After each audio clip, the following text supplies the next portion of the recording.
which nsobola okufuna simu nga 5 different YouTubers, TikTokers nenga ne subject jagala tuogereko nga tali conversant with it nga taji research nzeko tajitegeera abamu bawemuzi abala bawunya olusu abamu bawunya olusu abala bawemuzi ekyokubiri batono nnyo ba YouTubers in Uganda okujjako Kasuku wegwenda nga improving the game ye kubanga ina a fully fledged studio ye and is consistent. Yes. Ne abalala ayagala akuyite mukole interview wansi w'omuyembe ng'emabega wali embuze ennume n'endiga bwe babeera bwe batyo babigeri waliwo ekikomera ky'embizi ez'ebitanga so n'ennyambala gye bambala tosobola kujja ku mukolo ng'oli YouTube oba oli TikTok oze ku mbaga ya muntu ng'oyambadde t-shirt kya Omo oba MTN oba Airtel bw'oba ogenda ku mukolo gwakwanjula mbaga ya muntu yambala bulungi yambala akasaati akalungi aka white aka blue aka cream oberenga kamera atendala ezazze ku mukolo tezikwata loser ali ku mukolo gw'abantu you get it bayiga okwefaako in other words it's very very important that you look good n'emirimu gye mukola tosobola kugenda ku mbaga ya muntu bakwanjula kwa muntu ng'oli YouTube oba oli TikToker ozefuna content nengo yambadde nga bw'osanze ng'enswera buli lweziyitawo twebuuza zivudde wagozze nazo ontegera ndowooza game eyo mugimproving watuga nti endabika yo kikulu nnyo abatusinga batugamba you'll never have an opportunity to impress again every time buli lwolabikako you must look good good ze ngamba nnyo abawala buli lwoyambala buli lunaku dress as if you are going to meet your ex buli lunaku amulage nti kubanga tomanyi gw'ogenda kusanga ba ex olina okubambalira obulungi anti usually ba ex b'abantu babaagala nnyo abantu bafeyiringe n'ekirungi nnyo n'akusanga ng'ofaanana bulungi ze n'awaka mu nnyumba waka teri mwana abeera mu nnyumba waka nga engoye singolole ng'ate bali within the house si kuwa matuka engoye ne ziva mu washing machine n'oyambala ki t-shirt oba kijini no you must iron them kiri very very very important abantu okufaanana obulungi kanku example singa poliisi ebadde eri mukola ebikwekweto mu town sawa nga 3 ogw'ekiro ku Crescent Towers nesanga omuka yambadde esaati y'enjeru asibye akataayi ke ne baba tasibye ettaayi naye nga alabika decent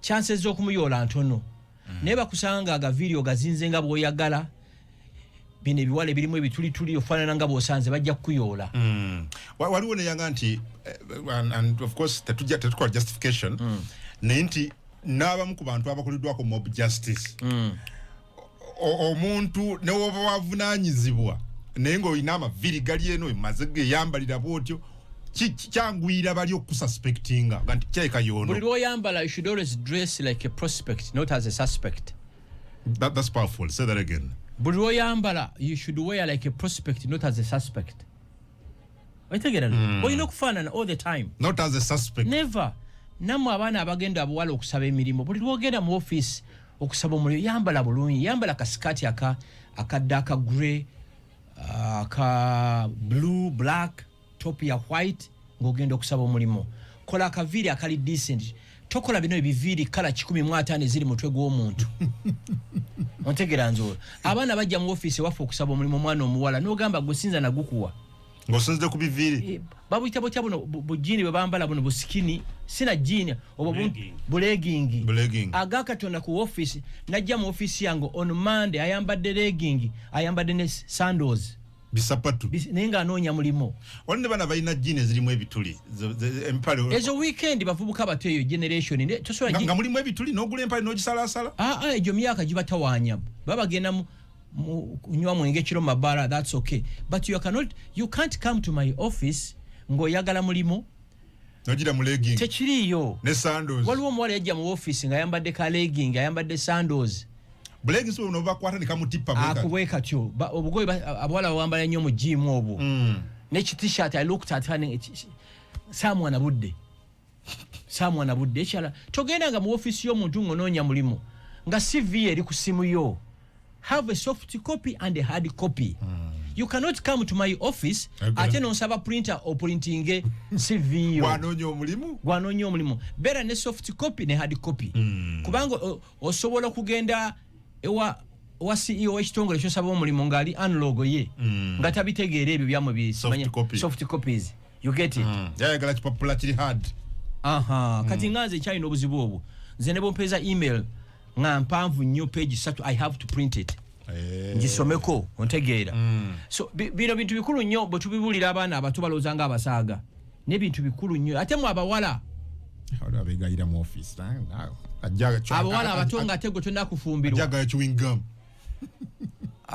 ate bwe batonna bakufumbirwa ate olina okubeera omwegendereza ennyo kubanga buli musajja ayagala omuntu muwala afaanana bulungi oba mukyala afaanana bulungi neggwe n'oyambala nga bw'osanze n'osanga omuntu enjala ng'osobola zisimbamu kasooli n'amera mpanvu bwezi ekyobuwanvu kireke nga ziddugala munda ettaka obucaafu ante abatasobola ziyonja kuba mpanvu nnyo ompulira ndowooza so byebyo byetutandikiddeko nabadde ne malayika oyo ku faamu nensanga enkoko ezabiisa amagi mu kiraalo eyo nenjijayo amagi 4 nembagamba bagafumbe bagawe Rwabugiri oyo naye yewunyiza yok y'amagi galinga yellow nemugamba ago ge magi agatukuza kati bantu bameka bali amagi ago bino ebigi kati byemulya byonna biyiye everything is doctored empewo bwembeera emasaka empewo gyempulira yanjawulo nnyo neye Kampala kubanga eri waliyo emiti nsobola okuteekawo wano omukono gwange bantu bameka kummwe leero ku makya abalabye ekinyonyi mu compound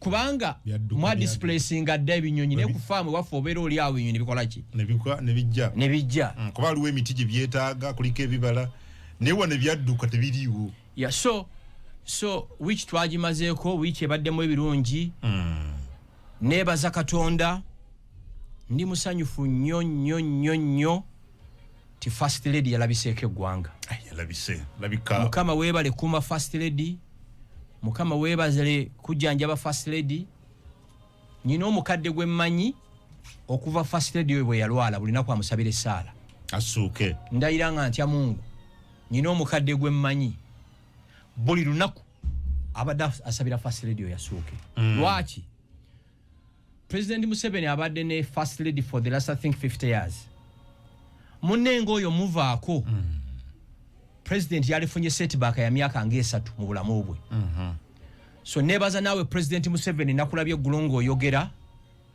nga bawa patience lwabogo bwa bishop yakozeseza ebintu binayogedde yagambye yebaza Katonda olw'okusuusa mukyala we ne yebaza abaana be Jeno Muhoozi Kainerugaba Natasha Patience ne Diana ne yebaza n'abasawo abajjanjabye first lady nkiddemu omanyize nabagamba byemulaba si byendaba byenyindo zange begibunyiriza mwe si bye mubunyiriza n'amatu gange gebiwulira mwe si bye muwulira President w'eggwanga yeebazizza Katonda olw'okusussa mukyala we ne yeebaza abaana be Jeno Muhoozi Kainerugaba Natasha Patience ne Diana okamfatinga mama waabwe ne yeebaza n'abasawo yeebaza group meka 3 ani zinziremu of course yogedde yeebazizza abasawo yeebazizza abaana be ne yeebaza ne Katonda teyebaziza Yesu yes yeebaza Katonda anti ulira kakati mwabajega bammwe bano ba prophet ba apostle bo bagamba nti Yesu ye yakuwonyezza waliwo enjawulo nyamanyi nnyo president w'eggwanga yayogende nti yeebaza ulira yeebaza Katonda okusuusa mukyala we anti bwaga Yesu ye Katonda please Yesu si ye Katonda don't spoil my morning no, I'm reminding you don't remind me what they say don't remind me I don't tell you what they say tombulya gwetwewula Yesu na Katonda ku myaka gy'okungu anze ni musiraamu eddiini sizitegeera onzirusiza n'ondeeta awaka ku makya kuno genda maaso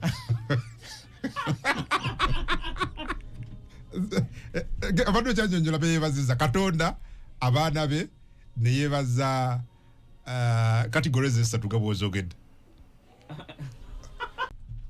yeebazizza Katonda olw'okususa maama amuyita maama neyebaza abaana be Jeno Muhozi Kainerugaba Natasha Patience ne Diana neyebaza n'abasawo ababaddewo okulwa omukyala we. Yes. Teyagambyeko ti Yesu yawonyeza maama nage Katonda era gweyebaziza. Weebale nnyo ne comfort love omulwadde asobola okufa olw'obutalabirirwa kungu n'omala olwala enkya tukisazeemu abantu okukulambula kwokka nga abasawo bakukolako kikuwonya love ompulidde owulidde naye wano osanga omujega pastor oba prophet n'akugamba ye awonya bawonya bagati bawonya tebalina gwe bawonya boyina endwadde jangwe tewali mulago eri wano waliwo abalwadde ba kansa abalwadde ba TB abantu abali HIV positive njagala prophet oba apostle agende mulago ajjanjabe akwate ku muntu awone njagala apostle prophet agende mulago mu ICU ayite mu buyisi amaanyi g'abantu bave ku byuma batambuze ebigere tebiriyo taka bawonya mu linnya lya Yesu. Njagala ondagayo pastor nga bwalwala tagenda mu ddwaliro awatunyumiza no covid bonna be balwala brother covid we yajja bonna bayambalanga mask owulira bawone covid kakati eno example njiwa nnyo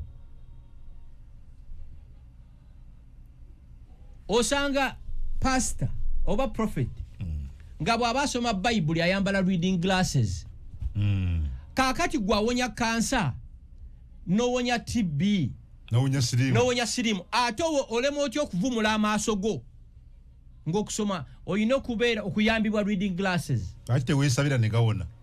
waliwo kesi endala eri Kenya trendinga nnyo omu ku muyaayu gyayo prophet apostle waayo yaserera n'agwa evviivi nerisesetuka n'agenda Italy n'amala emyezi 6 abakugu ba dokita batereza ki vivi bwe yakomawo ate Nairobi endiga ze zamulinda ku kisaawe ajja abawonye awonya abalema kati nze ndi mu basiru ng'abo really alonno omuntu gwe ndala byagamba nti oyina oba naye wamulabye nti oyina abasumba mikwano gyo bangi mbayina naye ate yakuwulira okuba abasumba kati kankubuulire nze pastor Bugingo mulaba mukwano gwange he's a brother era be bantuma abantu batano benconsideringa nti mikwano gyange nganze mwali nze sirindiga ekyo twakkiriziganya mwawulaawo. Yes, he's my brother. Bugingo is my brother. Era bwe yalina ebizibu I stood with him. Ontegeera muganda wo oba mulogo oba musezi yewuwo tosobola kunjawula ku Bugingo ate kira enjiri ya Bugingo eri transformation. No, you've said that. Enjiri ya Bugingo ekwenkala jinga ogenda okupakasa yenjiri yaki siwulirangako Bugingo ng'agamba nti bwakukwatako owona ekyo wali kyogera ingumi egenda kuvuga nze ne Bugingo mujja kwawukana. Siwulirangako Bugingo ng'agamba nti nze bwe nkukwatako bwoti owona. Agamba ki yo? Twazadde omwana. Susan yazadde. Yes. Bayogeye pastor yogayoga ne mukyalo. Susan yazadde omwana. Bazadde omwana mulezi muwala. Susan yamusindikidde waka. Simanyi bagende mu ddwaliro. Yes.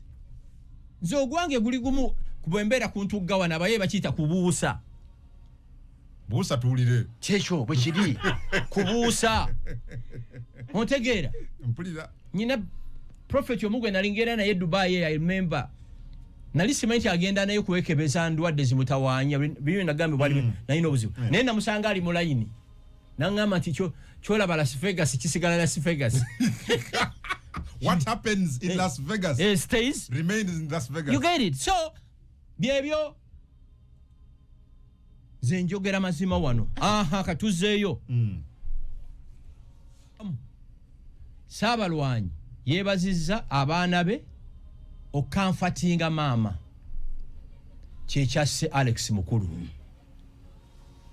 Nzijawo musawe sembayo lwaki esembayo situlina njagala ujja obulango buno but ogenti kiri akendeeza obulango twakkiriziganya wano ogenti walabye president w'eggwanga Saabalwanyi number 1 Saababanda superstar taina we yogerede ku Yesu yagambye Katonda abaana bange n'abasawo atenga Yoweri Museveni is a reference ajibwako hadith yes ajibwako hadith yes gwe no lwana nojjako amini nogenda mu nsiko n'olwana nojjako gavumenti n'ofugirwa abantu emyaka 4 bw'otajja ku hadith ku Museveni oba olijja kwani oba olijja kwani Mwai Museveni ajibwako yes ku bintu ebyenjawulo ate nga ye traditionist era bwe yabadde ayogera yagambye wano tuluddewo ku lukalu lwa Afrika tumaze emyaka miliyoni oba yagambye 4 otegera ndowooza nga kyakulaga nti nazine eddiini nga tezinnaba kujja twalina bakatonda betusaba yeah that's what it meant actually nze mbirivinga nnyo bw'olokoka leero ng'olina emyaka 5 kirungi nnyo ate buli lunaku olina okukera ne weebaza bajjajjaabo abakuuma gino emyaka 5 nga tonna bakulaba Yesu ogwobeebaza gwobeebaza okwebaza bati nze nimulokole nze Kasumba nze okulokoka nze olina eddiini nze nazaalibwa ne mu Katoliki sikerangawo kwesalira bakola ki ndagaayo nti kino twakikunyagako you get it okay omusawo gwe nazize ogumanyi kwogera mazima and finally gavuddeyo ko Alex Mukulu yes nyina abasajja abanumbi kati Senkubuge mukwano gwange mukwano gwo yes Senkubuge namulabya abuuka gati Senkubuge mukwano gwange we know each other I respect him nga mukwano gwange ate omusajja omukulu nere tukoye tuyataya tukirize Senkubuge mukwano gwange era Senkubuge n'aba n'ekizibu enkya ngenda ati yakubidde kasimu kusinga okwogera byayogedde you get it nature nze siri maje toli mu maje of course toli mu maje ati siri maje bino order tokolera ku order sikola ku order sikola ku nze sambala uniform omanya amaje begabaga nakumbe kologo nagambala uniform ki SFC yambala yayo Uganda police ze sambala uniform kikwatagana kiki kya uniform bagala uniformity nti kyebaboogera kibeere the official position official version y'ebintu ebigenda maaso omajja bagamba tabi ne byokukyuka bya mwetani bayita batya geuka nze geuka ngeuso otegera ndo bala bateka the official version ogende neyo nebwe bange yawukana ku mazima yes these are facts mumbulire y'omunene omwe yali afiridde ekiruddu mumbulire bano bonna Senkubuge bala mikwano gyange basega wabona mikwano gyange we know each other kati olaba Senkubuge oyo ne Kibuuka they are good yes in terms of omukuzanya naye ate bali mu liigi ya Alex Mukulu yali yabaso Alex Mukulu yali Airbus 380 bano bali mu bufooka ate Alex Mukulu bate mukimanyi yali tabalabawo Alex Mukulu yali mu liigi ye zolumu nagende wa Alex Mukulu nengamba Alex omanyi tutambulemu tukoyo kunyumizanga ono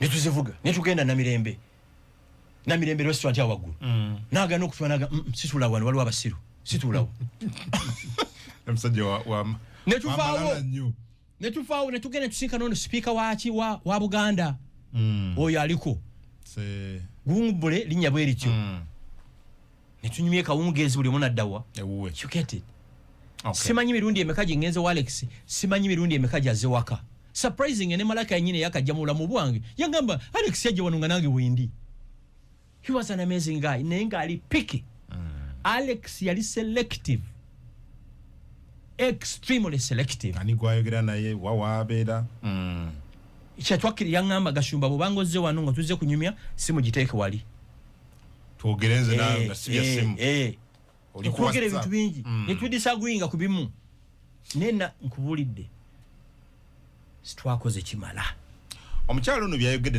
ndaba bicorrespondinga nebibadde yogera wano Doctor Kafulu w'ekibumba mu Uganda muno nti bali babiri Alex Mukulu bw'asiibulwa erubaga tasiibulwanga konti atuuse family etali wano yawe ekiragiro asiibulwe naye Lubaga ne babagamba nti yes tugenda musiibula nga mwe musazeewo naye ayina okugenda for review alabe dokita ono amukogo nti ng'ekibumba kye kiri 50-50 ti ekibumba ky'omuntu bwe kibeera 50-50 oba okyayinayo omukisa gw'okuwangala emyaka 17 era kulonzijukira nagenda okulaba Alex namusanga yebase mu kitanda bwe yandaba ne tandika okunyumya biki biki nimugamba Alex omanyi va ku kitanda ekyo tambula n'atambula n'ayimirira mpola mpola n'engamba omusawo mutwale wali ku balokoni afude kasana ngandabira ddala azeemu ki amaanyi bwe yasiibulwa yagambibwa agende fe medical review doctor no w'ekibumba tebamutwalayo bamutwala waka obwo bwana obubiri obwo katono nnyo mwami Gashomba agenti okuva Lubaga tebamusibula kubanga yali atuuse lwaki mbeera namunayika pesa era nanyigidde Nansi ono lwaki tiwaŋŋamba but Nansi yagamba yagoba bugobwanga bamugamba nti tewali sente 15 abavuga Virgin ejjo gambye oli official kino tebagala kyogerako kati kangwe n'ekifembayo ne government yali yagala kujjanjaba Alex ne bakweka Alex yes nza kugamba I contacted State House si kino kikugamba ne bamukweka nali sikyogeranga I contacted State House okiwulira ne bamukweka I know it from a source but Dr. ba State House ne bagenda Lubaga nga Alex taliyo nga State House egamba if it means mutwala Nairobi oba India bamutwale ne bamukweka kakati ekifembayo mu abeefula manyi Alex ani yababulira nti government egenda kumuwa state value ani yabagamba it's me who is here Nizo kubanga siri minister siri general nemanyi people that run this country bantu bangi abali mu ggwanga muno nga tayina title yonna ne muganda wange nga tambulizibwako ensonga era gwe waba n'amawulire ago babuuze bwe mba nimba Allah mpe ekibonerezo it's me kitujja kuswala ategera ndowooza kinkubye wala government yayagala n'okujja yes ne bamukukusa ne bamukweka mubuuze Nansi oyo oba nimba buli omusajja oti yandifudde abantu abasinga mu Africa ofa totuuse embeera eriwo kati bakavuyo akali mu family oyinza okuwona mu kavuyo ako abaana bagamba kino omukyala gwe yawukana naye agamba wakiti abakyala kati oba bali babiri I don't know nayogera kino lyayogera kiri ate yalina omwana ate na kino mujjemu buno butumbaavu mbuti yazaala bantu bangi abatazaalidde bantu naye nga ba-impacting obulamu bwabwe waliwo native y'ekisiru eri mu Africa wano nnyo mbuti yazaala mwana simanya tibaali bambaga yes bantu bangi nga teyali wabufu wampeta tiyazaalira musajja mwana naye nga ya contributing a lot ku bulamu bwe He was very impactful kankubuuze ffe tuli bakatoki tulina sister anti waffe sister Tony yazaala simanyi talina mwana tayimpactinze community ne family bali mu kuvuma omukyalo ono bubiri asirike tega kibasi yazaala mwana mwe mwazaala bagenda fuuka Pope Francis era bigenda kunywanja gana kulya mbizi na mama irungi eyo you get it ekintu ekyo si kyagala mbu teyazaala teyazaala ayinza okubanga teyazaala ng'omutawana tegwali ku ye ayinza okubanga teyazaala naye nga ya contributing a lot ku bulamu bwa Alex mukulu oba omugenzi omulala bane okufa kwa Alex kwandaze ebintu bingi omulina okubeera nti abantu batwagala tufudde n'ab'eŋŋanda zaffe bali closest to us bebasinga okukwagala nalabye speeches zaweereddwa ng'olaba abantu bali touched balumiddwa nibwoga nti ebbanga omusajja lyeyamala ku kitanda not even a single relative yasulayo naye naye katisanzino balaganga bwe tufiiriddwe ennyo pira ey'amaanyi mu famire yaffe dokita omu ali Mulago yaŋŋambye ekigambo eggulo nti nze sikyagenda kuziika bantu nebuuza lwaki nti Gashumba tubeera n'omuntu mu ddwaliro nga talina buyambi bwonna n'afa olumala okufa n'olaba A+ n'olaba abambadde amasuuti aga bbulaaka n'olaba abambadde sunglasses n'olaba ebimuli ebitenkanika dokita yaŋŋambye ayinako okuziika kwe yagendako n'abala ebimuli 261 naye ng'ono omulwadde bwe yali mu ddwaliro teyalabayo wadde akamuli lwaki mubireeta nfudde ndi mulungi nga nfudde. Yes. Nze bwolaba nga njogedde ku Arsenal ne Man U. Manya Gashuba mutwale butabika. Sibitegeera. Naye kiro nataasiza abaana ba Arsenal. Nabasanze bagudde ku accident. Aba Arsenal mulina okumpa ku birabo nammwe. Twasanze abaana bagudde ku accident tubayambe ekyo ntibatwala mu malwaliro. Nga bambadde t-shirt za Arsenal ne mbabuuza wali leero Arsenal yasambye. Mbuti yasambye n'eno uniform yafi. Abuli ono yasamba lwakutenze simanero yakola ki. Jazezaabwe. You get it? So these are facts. Ate tekiri mu family ya Alex yo kakati mpulira otolo nyumba lwatandise. Lwaki ennyumba eti mugi preserving nga nebeeranga Mandela House. Eddie Kenzo gwokulira ba artists mu Uganda. Sebo Eddie Kenzo nkimanyi bw'onoonya president w'eggwanga omufuna naawe. Musabe sente Alex oba oli wa mubanja oli andowooza ennyumba musasule ebbanja eryo mugifuule Alex Mukulu House. Mutekewo trust egiraninga kubanga ne bw'unaasasula ebbanja lino kyennalabye ku bakyala bano n'abaana eyinza ogenda. Pozi neki Alex simanyi oba yeebuza ku bantu ng'akola eddaame lye ekyokuziika keesi eno saakite ekyokuziika endongo. Saakitegedde. Lwaki tewakitegedde? Endongo eno ya Alex baali gitadde mu Uganda Museum n'ebeerawo n'eteekebwako ekifaananyi kye. Ne batamuziika nayo. Kubanga kati okumala wiiki 2-3 ng'ekoze eki saanyeewo. Simanyi omanyi Alex yali so private. Ekyokuziika endongo eno naye wano mubiba tulina ekizibu nti we don't preserve so much ebintu bino ebyafaayo kakati nkusesa ki jjajja waffe Girigooli Byandaala yalwana mu Second World War.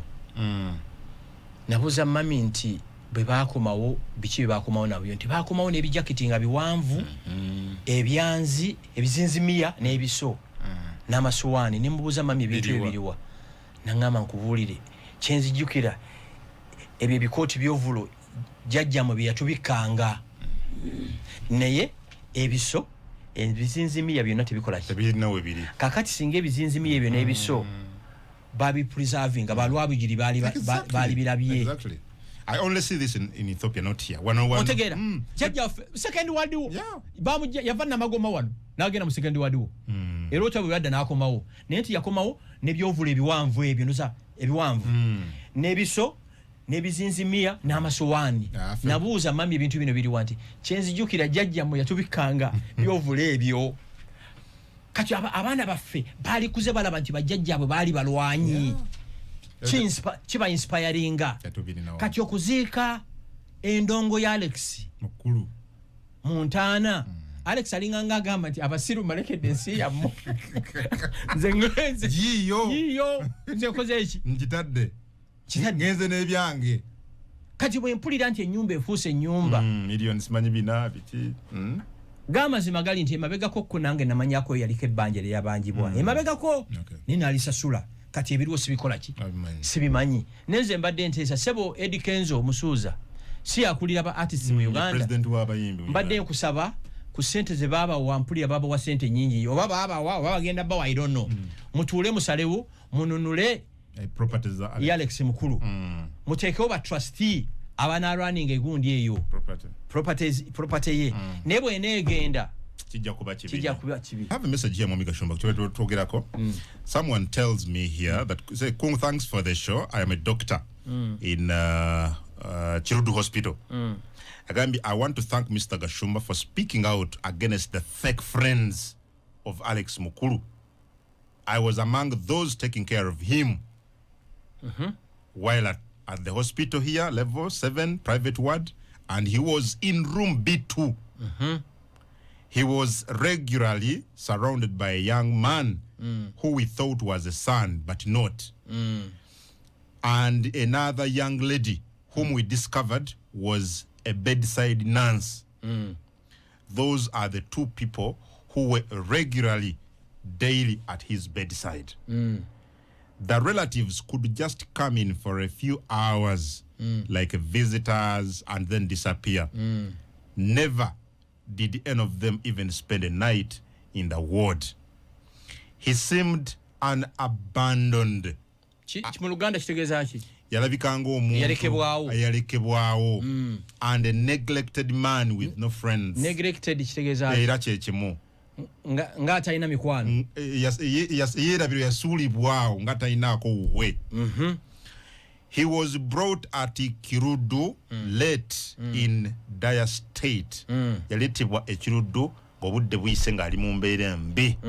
Jukira Lubaga babagamba tubasiibudde nga mwe mukisabye ne mugende fe medical review ewa Dr. Wekibumba omukugu genda maaso.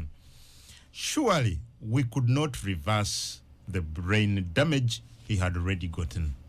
Twattesobola kukyusa damage ku bwongo. Nenge waka waliwo kaavuka kapasita akakagenda musabira.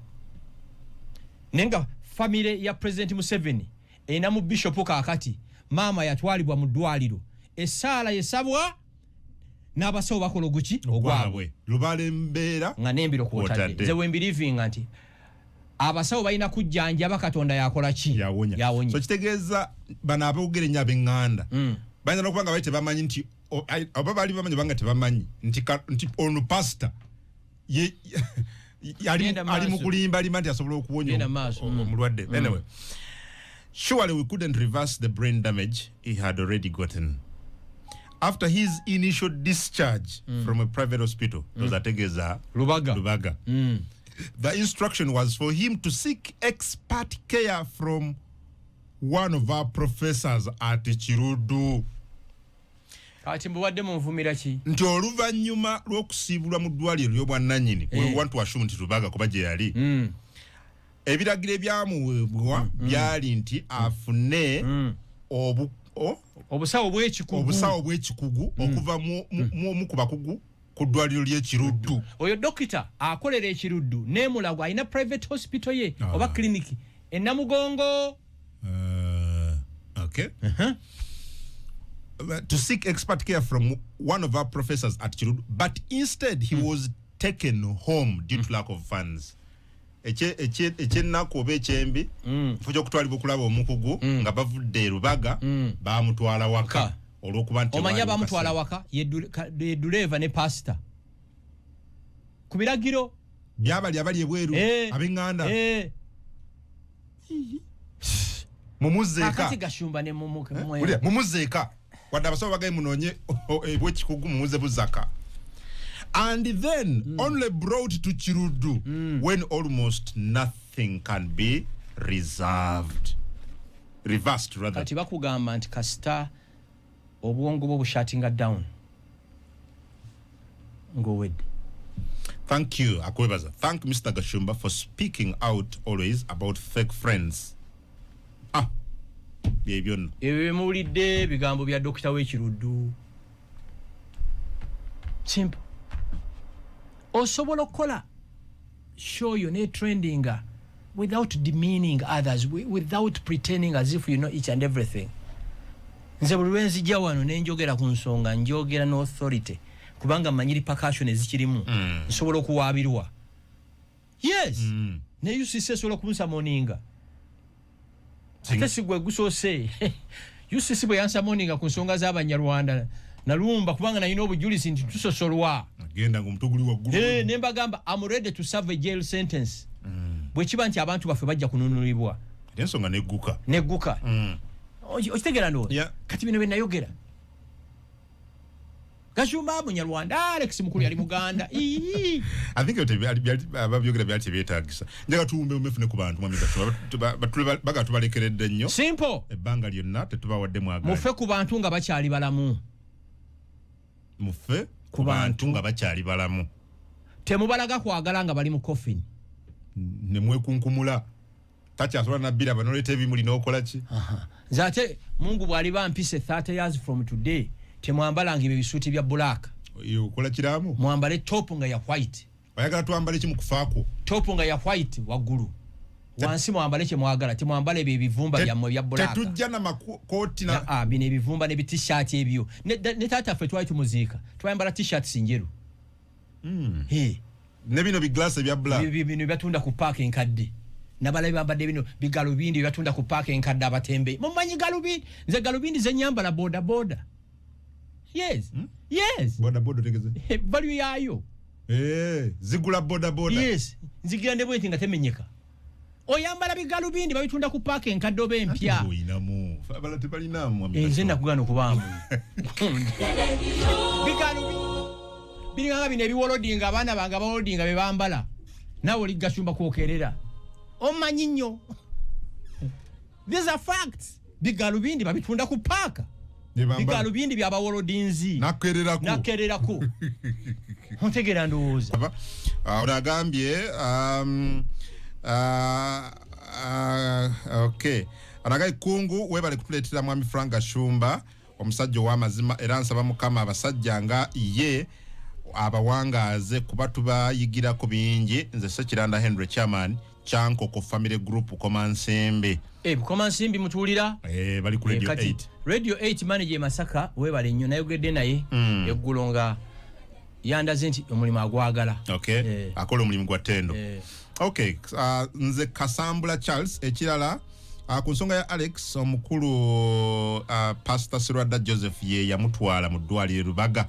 Abasawo baali baganye okumujja Pastor Sirwadda Joseph n'asasulayo sente. Okay. Naye waafiiridde Pastor Sirwadda tabadde mu ggwanga. Okay. Sirwadda is a good man. Yeah, he's a great guy, that one. One of those pastors I love and respect. Be musiba wambi omukulu. Management ya Radio Simba babaganye okwogera. Management ya Radio Simba. Ba MC. Baganya ba Radio Simba. We yakolera. Radio Simba we yali etandikibwa Alex Mukulu yali creative director. Agona gama Tiano Simba agogo na malozi Alex Mukulu. Eresha mugoba ku Radio Simba mukimanyi. Bali bakoze radio nga basubirwa nti abantu abatali bagana nenga banyo Luganda bagenda jiwuliriza. Kati Alex agekizula ngabo abo kibamanda basisi bachapa dibayuza nagambe eno radio siwagikolera abo nabi signinga naduke ekikomi. Ompira babaganye okwogera ku National Theatre ne babagana mu Lumbe ne mu kuziika. Abantu bawambye emizindalo. Panange. Shogiti. Kichenyo. Abantu bagala emirambo bakiki. Munono mukazi bamuganye okwogera. Ate n'ekirala abalabe positioning government ebalabe eti beba king ba theater mu Uganda. Bo bali kubirala nnyo personal interest. Yes, I know them. Government ebalabe nti bano bali ni charge in case njala contactinga fraternity ya ba artists. Ani gwe nkubira. Checho. Radio Simba babaganye. Wow. Gwanga lino bannaye. Promoter Kafero agensima nnyo mwami Gashumba bali kwogera mazima. Okay, webali nnyo. Abule emaganjo muko Gashumba buli lwajja ampe mmere y'obwongo.